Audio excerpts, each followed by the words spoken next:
Alors, oui, 4 ans a été lié au fait que j'étais aussi enseignant en parallèle.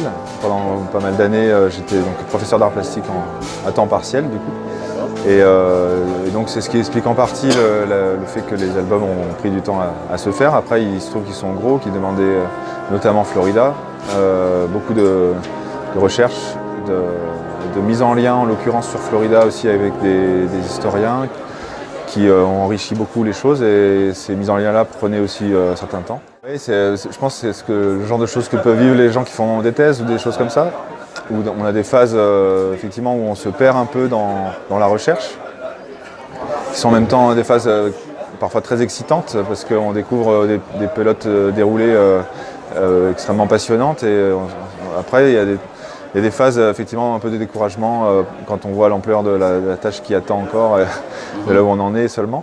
Et puis, mais bon, j'ai réussi à garder du désir régulièrement, ou à le relancer régulièrement, et notamment me mettant en lien avec ces historiens comme ça, j'avais plus le sentiment d'être tout seul.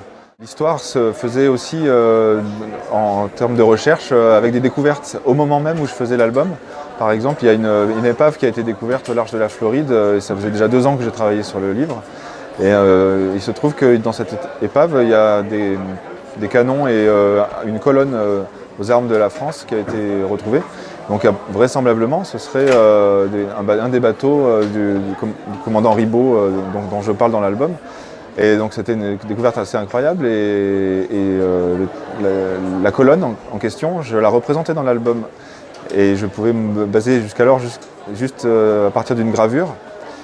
Et donc moi j'étais très intrigué par découvrir à quoi ressemblait la vraie colonne. Et donc j'ai attendu, je sais que j'ai laissé 2 cases dans une page, jusqu'à la fin presque de l'album. Je les ai laissées vides en me disant peut-être qu'à un moment donné, il y aura des documents là-dessus visuels que je pourrais trouver sur internet. Et ça a mis du temps parce qu'il y avait des conflits juridiques qui gelaient les choses, mais j'ai quand même pu trouver des choses. Donc une vidéo de l'équipe de plongée et des reconstitutions dessinées par les chercheurs. Donc moi j'ai travaillé à partir de ces reconstitutions, et puis voir que d'ailleurs cette colonne ne ressemble pas exactement à celle qui était dans les gravures, ce qui était très intéressant pour moi dans mon projet. Ouais. Pas d'histoire coloniale au départ tant que ça. Je la connaissais pas, cette tentative d'implantation en Floride. J'avais jamais entendu parler de ça auparavant. Donc c'est plutôt une histoire autour des cartographes qui m'ont intéressé. Ma porte d'entrée était autour de personnages de cartographes qui à un moment donné se confrontent à la réalité d'un territoire nouveau comme ça, et la réalité des gens qui y vivaient, une réalité aussi dans un décalage en fait entre les représentations qu'on pouvait se faire, qui suscitent un imaginaire de l'aventure, un imaginaire de l'ailleurs, et la réalité concrète, parfois très brutale, violente, physique des choses, quoi. Donc ça, c'était ma porte d'entrée dans le projet, et en creusant, en faisant des recherches, j'ai découvert ce cartographe Jacques Lemoine de Morgues, et donc par là même toute son histoire en Floride, qui correspondait parfaitement à ce que j'avais envie de raconter déjà avant, et que j'avais déjà commencé d'écrire autrement, par le biais d'une fiction qui était différente. C'était lié à cette porte d'entrée dont je parlais sur la carte et le territoire finalement, et cette question de distance avec laquelle on se confronte aux choses. Et quand j'ai découvert que Jacques Lemoine, après son expérience en Floride, avait vécu à Londres et avait fait des dessins de botanique, des dessins de fleurs, de petits oiseaux et des choses comme ça,